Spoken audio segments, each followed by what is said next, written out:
মা বাবার সেবা আপনি কখন করবেন? মা বাবা যখন বুড়া হয়ে যায় ওই সময় সন্তানের দায়িত্ব হচ্ছে মা বাবার সেবা করা। আল্লাহ রাব্বুল আলামিন পবিত্র কোরআনের মধ্যে বলেছেন, وَقَضَى رَبُّكَ أَلَّا تَعْبُدُوا إِلَّا إِيَّاهُ وَبِالْوَالِدَيْنِ إِحْسَانًا إِمَّا يَبْلُغَنَّ عِندَكَ الْكِبَرَ أَحَدُهُمَا أَوْ كِلَاهُمَا فَلَا تَقُل لَّهُمَا أُفٍّ وَلَا تَنْهَرْهُمَا وَقُل لَّهُمَا قَوْلًا كَرِيمًا। জোরে বলুন আল্লাহু আকবার। আল্লাহ রাব্বুল আলামিন বলেছেন, যখন তোমার মা অথবা তোমার বাবা কিংবা দুইজন যখন বার্ধক্যে উপনীত হয়ে যায় ওই সময় মা বাবার সঙ্গে ওহ শব্দ পর্যন্ত করো না।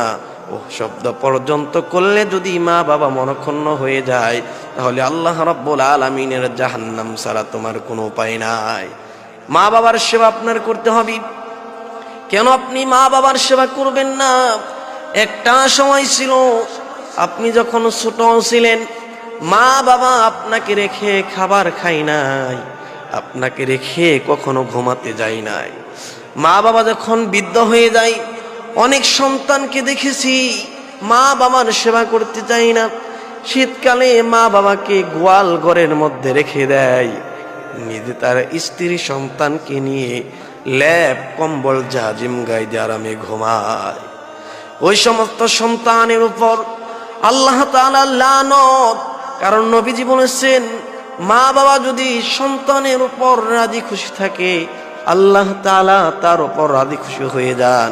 আর যদি মা বাবা মনক্ষুণ্ণ হয়ে যায় আমার আল্লাহ রাব্বুল আলামিন ওই সন্তানের উপর নারাজ হয়ে যান।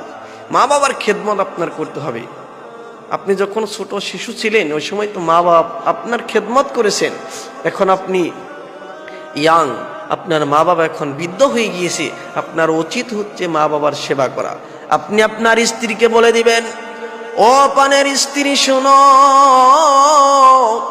আমার মা যদি ঘরের ভিতরে ঢুকে কোনো কিছু খেতে চায় ওই সময় যেন আমার মায়ের পারমিশন নিতে না হয়। আর যদি পারমিশন নিয়ে খাবার খেতে হয় বুঝে নিতে হবে তোমার স্থান হবে আল্লাহ তাআলার জাহান্নামে।